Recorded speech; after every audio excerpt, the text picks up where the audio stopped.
ಮುಲ್ಲಾನಿಗೂ neat ಎಕ್ಸಾಮ್ಗೂ ಏನ್ ಸಂಬಂಧ? ಎದೆ ಹೇಳಿದ್ರೆ 3 ಅಕ್ಷರ ಬರಲ್ಲ. ಆತ ಬಂದು ನೀಟ್ ವಿರುದ್ಧ ಹೋರಾಟ.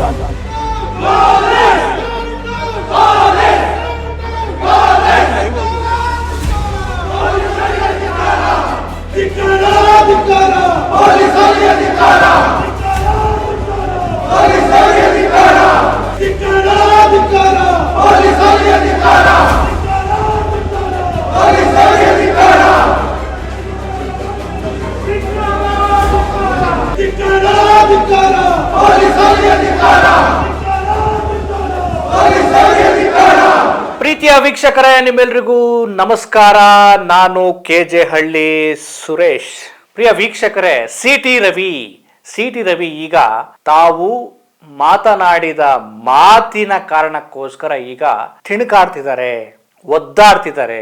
ಬಾಯಿಗೆ ಬಂದಂಗೆ ಮನಸ್ಸೋ ಇಚ್ಛೆ ಯೋಚನೆ ಮಾಡದೆ ಮಾತನಾಡೋದಕ್ಕಿಂತ ಮುಂಚೆ ಮನಸ್ಸಲ್ಲಿ ಕೋಮು ಭಾವನೆಯನ್ನ ಇಟ್ಟುಕೊಳ್ಳೋದು, ಒಂದು ಸಮುದಾಯದ ಬಗ್ಗೆ ದ್ವೇಷ ಇಟ್ಕೊಳ್ಳೋದು, ಆ ದ್ವೇಷವನ್ನ ಎದೆಯೊಳಗಡೆ ಇಟ್ಟುಕೊಂಡು ಬಾಯಿಗೆ ಬಂದಂಗೆ ಮಾತಾಡೋದು, ಸಮಾಜದಲ್ಲಿ ಅಶಾಂತಿ ಕ್ರಿಯೇಟ್ ಮಾಡೋದು, ಸಮಾಜದಲ್ಲಿ ಒಂದು ರೀತಿಯ ದ್ವೇಷ ಭಾವನೆ, ಧರ್ಮಗಳ ನಡುವೆ ದ್ವೇಷ ಭಾವನೆ ಹುಟ್ಟಾಕೋದು.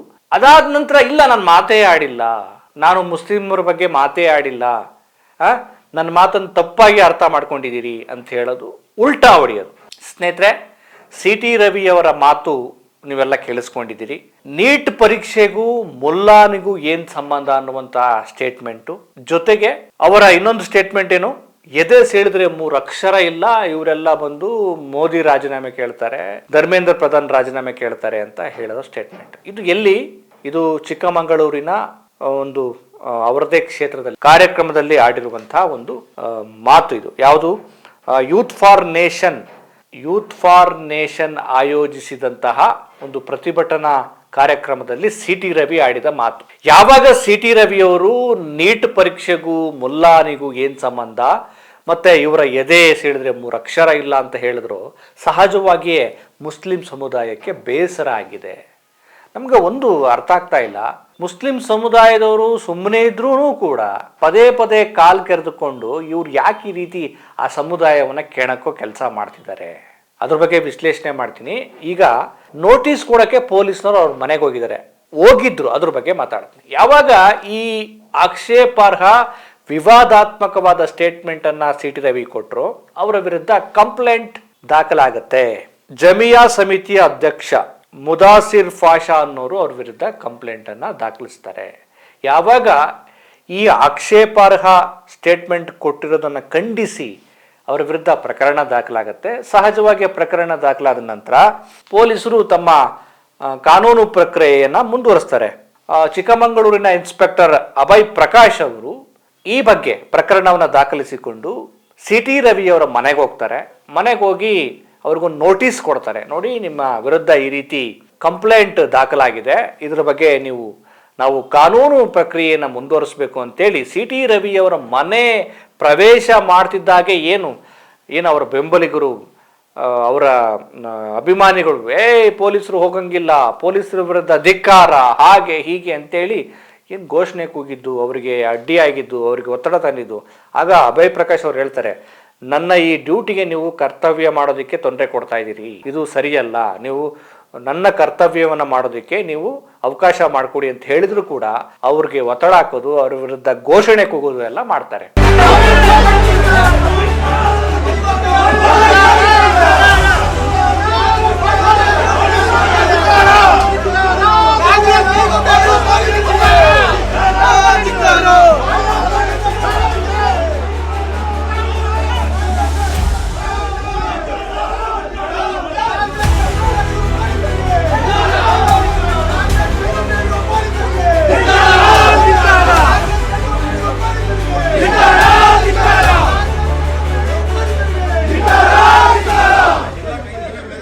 ಇವ್ರಿಗೆ, ಈ ಬಿಜೆಪಿಗರಿಗೆ, ಸಿಟಿ ರವಿಯವರ ಬೆಂಬಲಿಗರು, ಇವ್ರಿಗೆಲ್ಲ ಕಾನೂನು ಅಂದ್ರೆ ಏನು, ಸಂವಿಧಾನ ಅಂದ್ರೆ ಏನು, ಸಂವಿಧಾನದ ಆಶಯಗಳೇನು, ಬಾಬಾ ಸಾಹೇಬ್ ಅಂಬೇಡ್ಕರ್ ಅವರು ಬರೆದಿರುವಂತಹ ಈ ಸಂವಿಧಾನದಲ್ಲಿ ಯಾವೆಲ್ಲ ವಿಚಾರಗಳಿವೆ, ಯಾವ ವಿಚಾರಗಳನ್ನ ಮಾತಾಡಬೇಕು, ಕೆಲವು ಸೆನ್ಸಿಟಿವ್ ವಿಚಾರಗಳನ್ನ ಮಾತಾಡಬಾರ್ದು, ಕೋಮುವಾದಿ ಹೇಳಿಕೆಗಳನ್ನ ಕೊಡಬಾರ್ದು, ಕೋಮುವಾದಿತನವನ್ನ ಮಾಡಬಾರ್ದು, ಕೋಮುವಾದಿ ಕೆಲಸವನ್ನ ಮಾಡಬಾರ್ದು ಅನ್ನೋದನ್ನ ಅನ್ನೋದು ಅರ್ಥ ಆಗ್ಬೇಕಂದ್ರೆ ಇವ್ರಿಗೆ ಸಂವಿಧಾನವೇ ಗೊತ್ತಿಲ್ಲಲ್ಲ.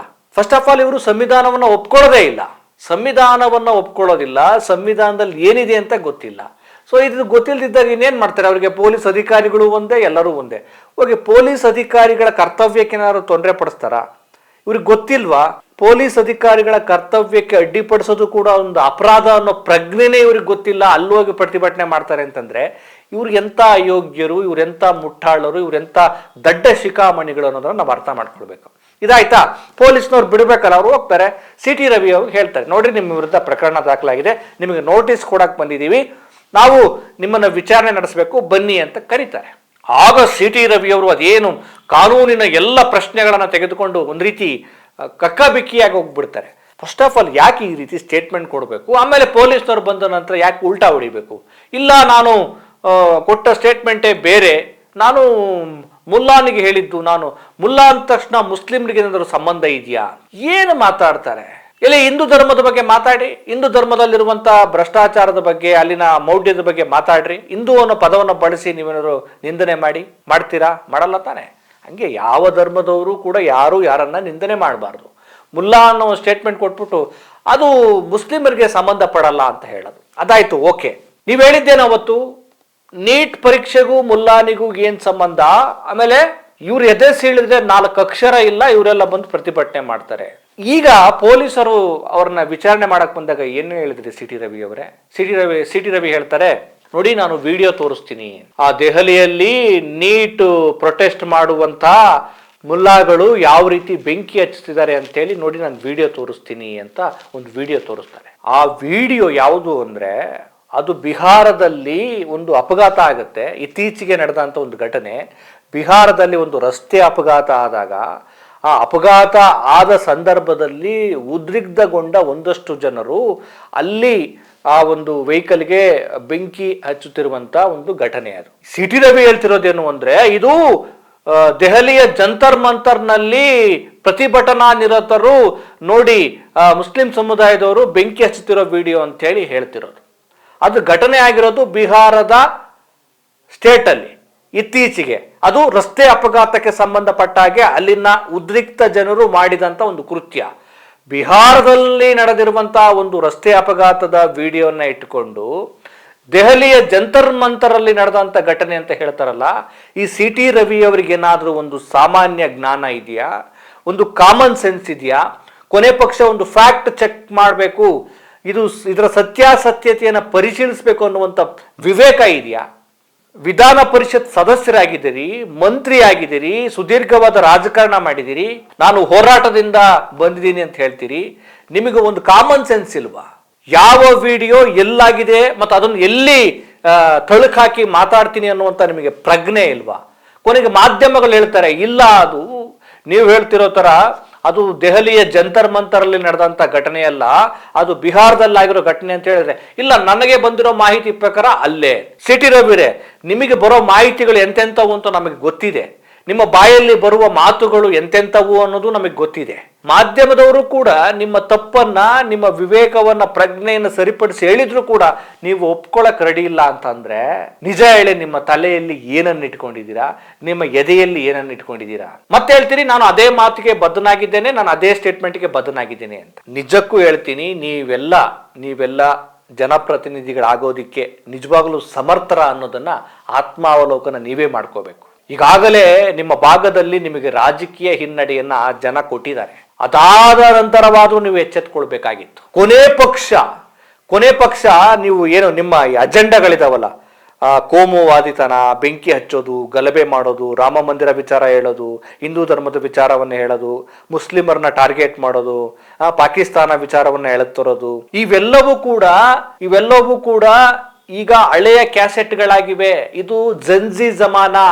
ನೀವೇನಾದ್ರೂ ರಾಮ ಮಂದಿರ, ಹಿಂದೂ ಧರ್ಮ, ಮುಸ್ಲಿಮರು, ಮುಲ್ಲಾ, ನೀಟ್ ಪರೀಕ್ಷೆ, ಎದೆ ಸೀಳಿದ್ರೆ 2 ಅಕ್ಷರ ಇಲ್ಲ, ಆಮೇಲೆ ಅವರು ಪ್ರತಾಪ್ ಸಿಂಹ ಹೇಳ್ತಾರಲ್ಲ, ಏನು ದೆಹಲಿಯಲ್ಲಿರುವಂತ ಪ್ರತಿಭಟನಾಕಾರರಿಗೆ ಮುಸ್ಲಿಮರು ಬಿರಿಯಾನಿ ತಿನ್ನಿಸಿದ್ರು, ಇವ್ಯಾವು ಕೂಡ ನಿಮಗೆ ಮುಂದಿನ ಚುನಾವಣೆಯಲ್ಲಿ ಓಟನ್ನು ತರಿಸೋ ವಿಷಯಗಳಲ್ಲ. ಇದು ಜಂಜಿ ಜಮಾನ. ನೀವು ಎಷ್ಟು ದುರಹಂಕಾರ ಮಾಡಿದ್ರಿ, ನೀವು ಎಂಥ ದೌರ್ಜನ್ಯ ಮಾಡಿದ್ರಿ, ಯುವಕರ ಹೋರಾಟವನ್ನು ಅದೆಷ್ಟು ಕಡೆಗಣಿಸಿದ್ರಿ ಅನ್ನೋದು ಗೊತ್ತಿದೆ. ಕಡೆಗಣಿಸಿದಾಗ ಯುವಕರು ಕೊಟ್ರಲ್ಲ ಬರೆ, ಆ ಯುವಕರು ಕೊಟ್ಟ ಬರೆಗೆ ನಿಮ್ಮ ನರೇಂದ್ರ ಮೋದಿನೂ ಬಗ್ಬೇಕು, ನಿಮ್ಮ ಧರ್ಮೇಂದ್ರ ಪ್ರಧಾನನು ಕೂಡ ಬಗ್ಬೇಕು ಅನ್ನೋದನ್ನ ಈಗಾಗಲೇ ಜಂಜಿಗಳು ತೋರಿಸ್ಕೊಟ್ಟಿದ್ದಾರೆ.